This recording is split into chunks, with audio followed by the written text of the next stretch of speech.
سل بني إسرائيل كم آتيناهم من آية بينة ومن يبدل نعمة الله من بعد ما جاءته فإن الله شديد العقاب. زين للذين كفروا الحياة الدنيا ويسخرون من الذين آمنوا والذين اتقوا فوقهم يوم القيامة والله يرزق من يشاء بغير حساب.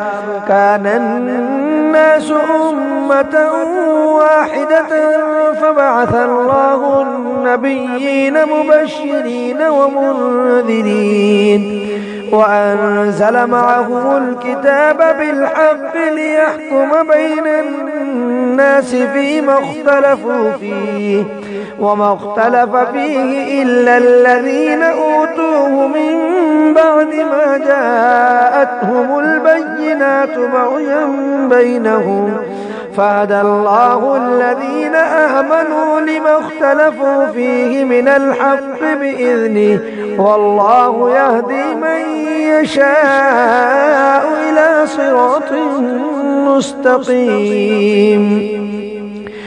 أم حسبتم أن تدخلوا الجنة ولما يأتكم مثل الذين خلوا من قبلكم مستهم البأساء والضراء وزلزلوا حتى يقول الرسول والذين آمنوا معه متى نصر الله ألا إن نصر الله قريب. يسألونك ماذا ينفقون قل ما أنفقتم من خير فللوالدين والأقربين واليتامى والمساكين وابن السبيل وما تفعلوا من خير فإن الله به عليم. كتب عليكم القتال وهو كره لكم وعسى أن تكرهوا شيئا وهو خير لكم وعسى أن تحبوا شيئا وهو شر لكم والله يعلم وأنتم لا تعلمون. يسألونك عن الشهر الحرام قتال فيه قل قتال فيه كبير وصد عن سبيل الله وكفر به والمسجد الحرام وإخراج أهله منه أكبر عند الله والفتنة أكبر من القتل ولا يزالون يقاتلونكم حتى يردوكم عن دينكم إن استطاعوا ومن يرتد منكم عن دينه فيمت وهو كافر فأولئك حبطت أعمالهم في الدنيا والآخرة وأولئك أصحاب النار هم فيها خالدون. إن الذين آمنوا والذين هاجروا وجاهدوا في سبيل الله أولئك يرجون رحمة الله والله غفور رحيم. يسألونك عن الخمر والميسر قل فيهما إثم كبير ومنافع للناس وإثمهما أكبر من نفعهما ويسألونك ماذا ينفقون قل العفو كذلك يبين الله لكم الآيات لعلكم تتفكرون في الدنيا والآخرة ويسألونك عن اليتامى قل إصلاح لهم خير وإن تخالطوهم فإخوانكم والله يعلم المفسد من المصلح ولو شاء الله لأعنتكم إن الله عزيز حكيم ولا تنكحوا المشركات حتى يؤمن ولأمة مؤمنة خير من مشركة ولو أعجبتكم ولا تنكحوا المشركين حتى يؤمنوا ولعبد مؤمن خير من مشرك ولو أعجبكم أولئك يدعون إلى النار والله يدعو إلى الجنة والمغفرة بإذنه ويبين آياته للناس لعلهم يتذكرون ويسألونك عن المحيض قل هو أذى فاعتزلوا النساء في المحيض ولا تقربوهن حتى يطهرن فإذا تطهرن فأتوهن من حيث أمركم الله إن الله يحب التوابين ويحب المتطهرين نساؤكم حرث لكم فأتوا حرثكم أنى شئتم وقدموا لأنفسكم واتقوا الله واعلموا أنكم ملاقوه وبشر المؤمنين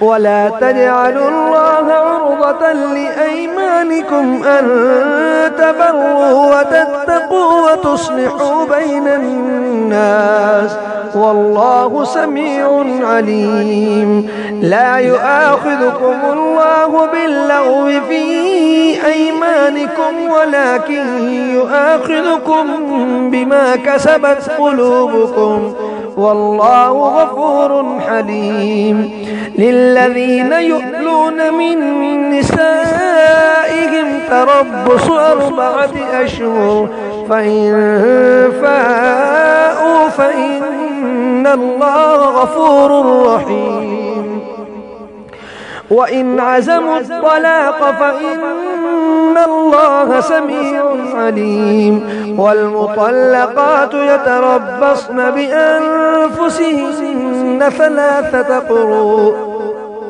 ولا يحل لهن أن يكتمن ما خلق الله في أرحامهن إن كن يؤمن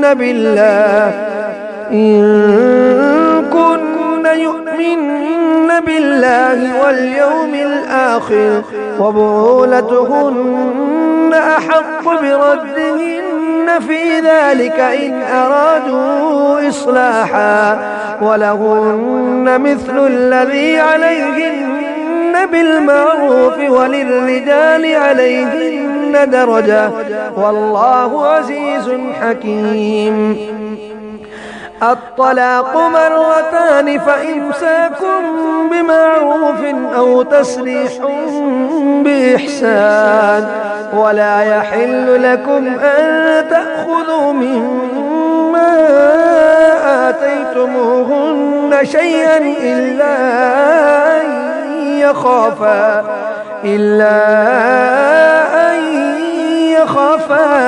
ألا يقيما حدود الله فإن خفتم ألا يقيما حدود الله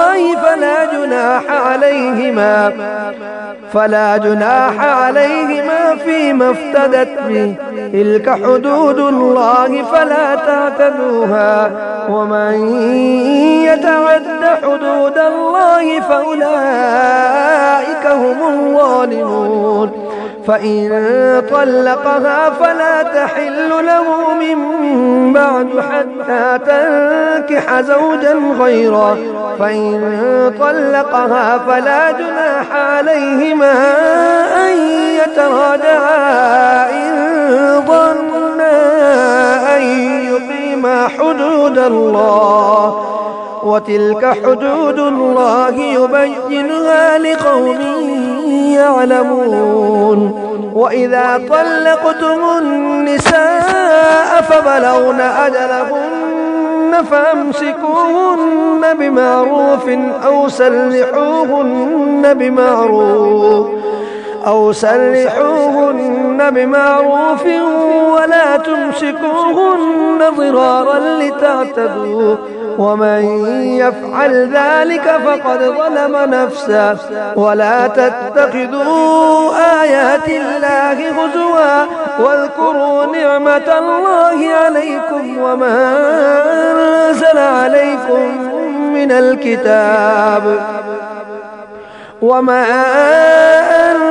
عليكم من الكتاب والحكمة يعظكم به، واتقوا الله واعلموا أن الله بكل شيء عليم. وإذا طلقتم النساء فبلغن أجلهن فلا تعضلوهن أن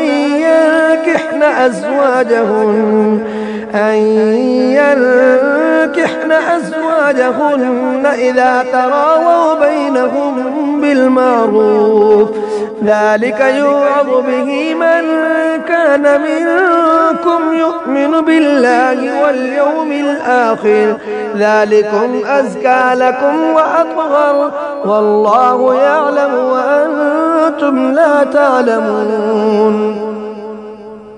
والوالدات يرضعن أولادهن حولين كاملين لمن أراد أن يتم الرضاعة، وعلى المولود له رزقهن وكسوتهن بالمعروف، لا تكلف نفس إلا وسعها، لا تضار والدة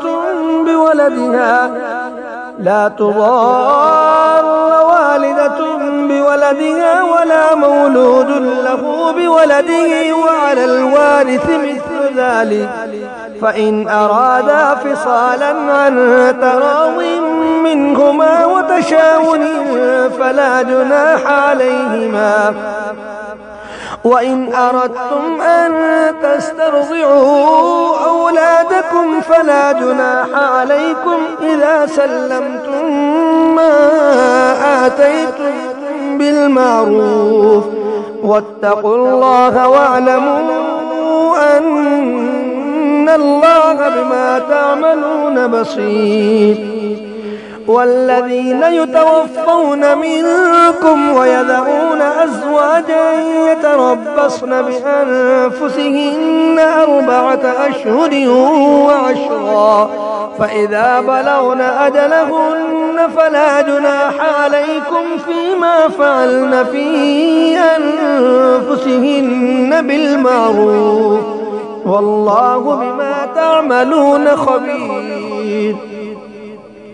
ولا جناح عليكم فيما عرضتم به من خطبة النساء أو أكننتم في أنفسكم، علم الله أنكم ستذكرونهن ولكن لا تواعدوهن سرا إلا تقولوا قولا معروفا، ولا تعزموا عقدة النكاح حتى يبلغ الكتاب أجله، واعلموا أن الله يعلم ما في أنفسكم فاحذروه، واعلموا أن الله غفور حليم. لا جناح عليكم إن طلقتم النساء ما لم تمسوهن أو تفرضوا لهن فريضة ومتعوهن على الموسع قدره وعلى المقتر قدره متاعا بالمعروف حقا على المحسنين. وإن طلقتموهن من قبل أن تمسوهن وقد فرضتم لهن فريضة فنصف ما فرضتم إلا أن يعفون أو يعفو الذي بيده عقدة النكاح وأن تعفوا أقرب للتقوى ولا تنسوا الفضل بينكم إن الله بما تعملون بصير. حافظوا على الصلوات والصلاة الوسطى وقوموا لله قانتين. فإن خفتم فرجالا أو ركبانا فإذا أمنتم فاذكروا الله كما علمكم ما لم تكونوا تعلمون. والذين يتوفون منكم ويذرون أزواجا وصية لأزواجهم متاعا إلى الحول غير إخراج فإن خرجن فلا جناح عليكم فيما فعلن في أنفسهن من معروف والله عزيز حكيم. وللمطلقات متاع بالمعروف حقا على المتقين. كذلك يبين الله لكم آياته لعلكم تعقلون. ألم تر إلى الذين خرجوا من ديارهم وهم ألوف حذر الموت فقال لهم الله موتوا ثم أحياهم إن الله لذو فضل على الناس ولكن أكثر الناس لا يشكرون. وقاتلوا في سبيل الله واعلموا أن الله سميع عليم. من ذا الذي يقرض الله قرضا حسنا فيضاعفه له أضعافا كثيرة والله يقبض ويبسط وإليه ترجعون. ألم تر إلى الملأ من بني إسرائيل من بعد موسى إذ قالوا لنبي له ابعث لنا ملكا نقاتل في سبيل الله قال هل عسيتم إن كتب عليكم القتال ألا تقاتلوا قالوا وما لنا ألا نقاتل في سبيل الله وقد أخرجنا من ديارنا وأبنائنا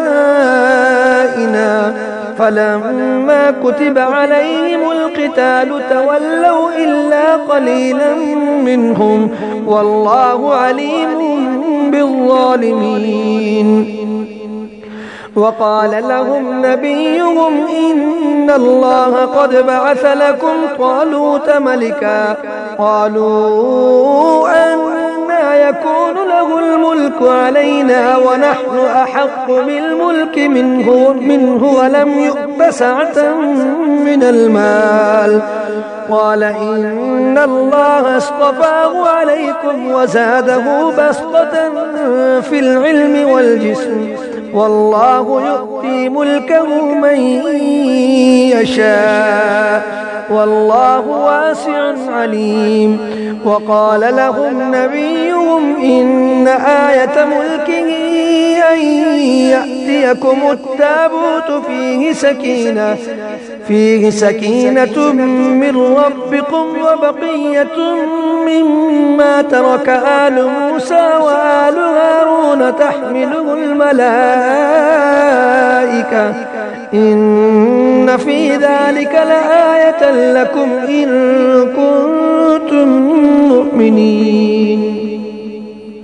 فلما فصل طالوت بالجنود قال إن الله مبتليكم بنهر فمن شرب منه فليس مني ومن لم يطعمه فإنه مني إلا من اغترف غرفة بيده فشربوا منه إلا قليلا منهم. فلما جاوزه هو والذين آمنوا معه قالوا لا طاقة لنا اليوم بجالوت وجنوده. قال الذين يظنون أنهم ملاقو الله كم من فئة قليلة غلبت فئة كثيرة بإذن الله والله مع الصابرين. ولما برزوا لجالوت وجنوده قالوا ربنا افرغ علينا صبرا وثبت أقدامنا وانصرنا على القوم الكافرين. فهزموهم بإذن الله وقتل داود جالوت وآتاه الله الملك والحكمة وعلمه مما يشاء ولولا دفع الله الناس بعضهم ببعض لفسدت الأرض ولكن الله ذو فضل على العالمين. تلك آيات الله نتلوها عليك بالحق وإنك لمن المرسلين.